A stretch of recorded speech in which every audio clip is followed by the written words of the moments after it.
Police স্টেশনকে 10 নম্বর মহাবিপদ সংকেত দেখাতে বলা হয়েছে।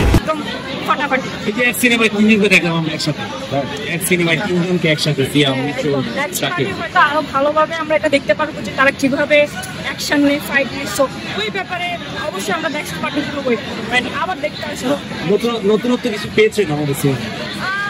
অবশ্যই নতুনত্ব অনেক কিছু দেখেছি, বড়দের থেকে অনেক কিছু ভালো। অ্যান্ড হ্যাঁ, ভালো, অবশ্যই ভালো, আলহামদুলিল্লাহ।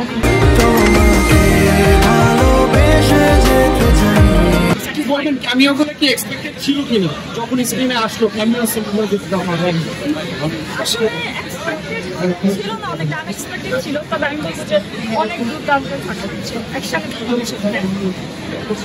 শাকিব খানের সিনেমা এই ধরনের আসছে আবার দেখতে চান কিনা? অবশ্যই নেক্সট পার্টের জন্য আমরা খুব এক্সাইটেড। সাবধানের যে যুগলবন্দি ওটা আসলে পারফরমেন্স একদম টপ। কিছু জানতে চাই ক্যামিওর দিক থেকে নিশো বা সিয়াম কে বেশি? খুবই ভালো। সেখানেই অবস্থান করতে অনুরোধ জানানো যাচ্ছে। বলা যাচ্ছে না, তবে আমরা নেক্সট পার্টে দেখতে পারবো। তবে আমি যদি বলি সিয়ামের পার্টটা আমার কাছে বেশি ভালো লাগে। তার অ্যাক্টিং অনেক ভালো, অনেক ভালো। যখন সিনেমাটা দেখতে গেছিলাম তখন মনে হয়েছিল যে এই ধরনের মানে ব্লাস্ট হতে পারে।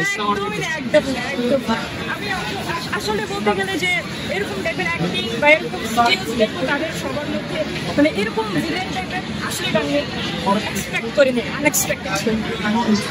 সো এই আর কি। স্বাধীন বেস্ট না মিখাইল বেস্ট? স্বাধীনের যে চরিত্রটা ছিল, যে নরম সফট, সেই জিনিসটাকে যেভাবে প্রেজেন্ট করছে, ওই দিকটা আসলে খুবই মন ধরার মতো। বাট বিকালে যে লাস্টে যে টুইস্টটা ছিল সেটা একদম আমরা এক্সপেক্ট করি। কেউ সিনেমার মাঝখান থেকে উঠে যায়, সে বুঝতে পারে না যে এটা বিকেল ছিল। আসলে জিনিসটাকে সে যেভাবে রিপ্রেজেন্ট করছিল যে স্বাধীনের ক্যারেক্টার। তবে সেটা বলবো যে দুজনের মধ্যে আমার কাছে স্বাধীনের পার্টটা বেশি ভালো লাগে।